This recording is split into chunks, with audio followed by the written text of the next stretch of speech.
Que jogo foi esse? Sério, uma noite que tinha tudo pra ser uma festa tranquila no Maracanã, mas que virou um roteiro de suspense, de drama, de puro caos. Quem foi pro estádio esperando ver futebol acabou recebendo um teste para cardíacos de brinde. O placar final, 3-2 para o Flamengo. Ah, parece simples, né? Mas olha, se tem um placar que mente, é esse aqui. Esses números não contam nem um terço da história maluca que foi essa partida. Foi uma vitória, sim, mas com um sabor gigante de alívio e de um quase desastre que deixou muita, mas muita pergunta no ar.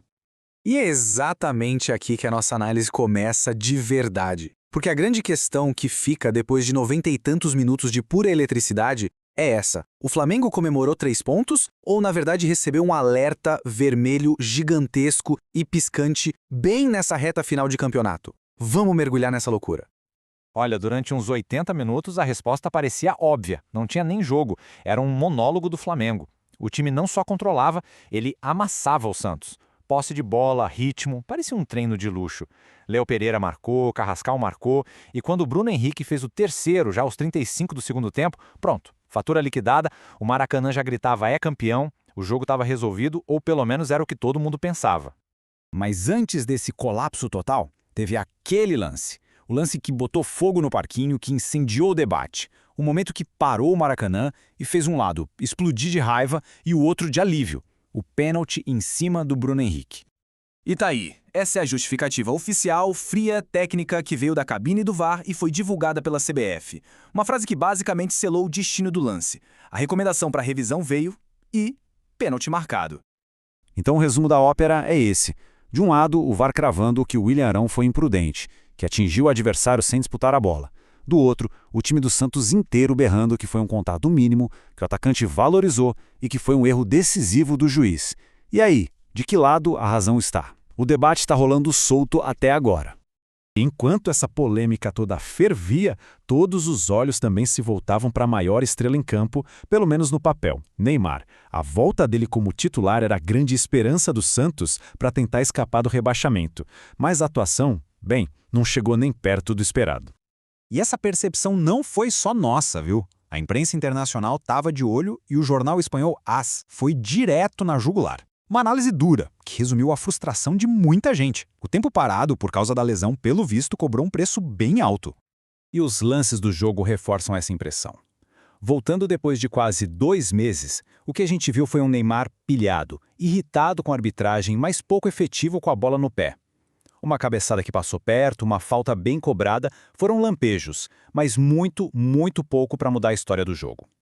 E logo depois da polêmica do VAR, veio o drama puro. Arrascaeta, o craque do time, ajeita a bola na marca do pênalti, era a chance de matar o jogo, de fazer 3-0, de trazer paz para o Maracanã. Mas o futebol é cruel. Ele corre, bate e, pá! A bola explode na trave.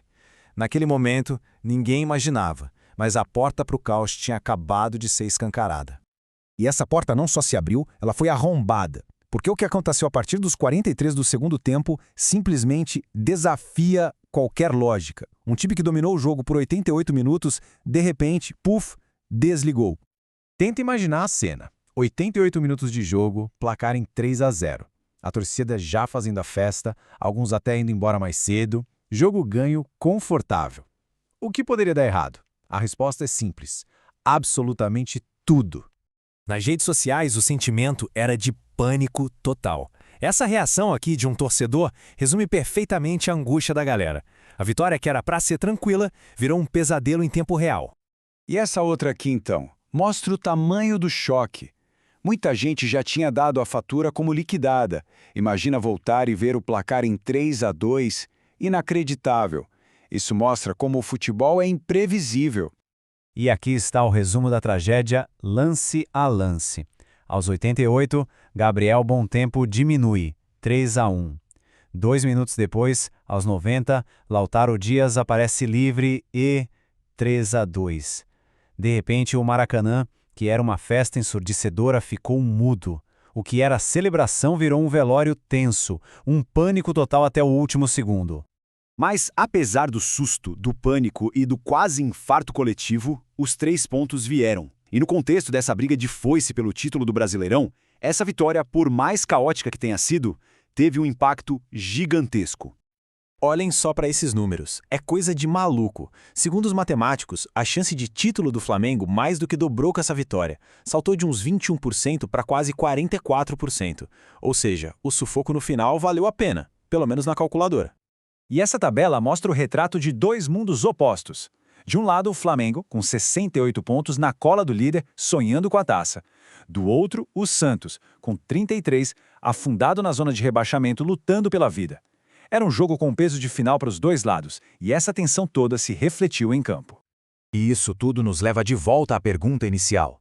O que, afinal de contas, explica aquele apagão? Foi salto alto? Relaxamento por achar que o jogo já estava ganho?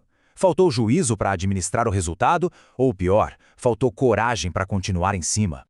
E agora a gente quer saber o que quem está nos assistindo pensa. Esse apagão foi um acidente ou é sintoma de um problema maior no time do Flamengo? A arbitragem acertou ou errou feio no pênalti? E o Neymar, decepcionou? A discussão é boa demais.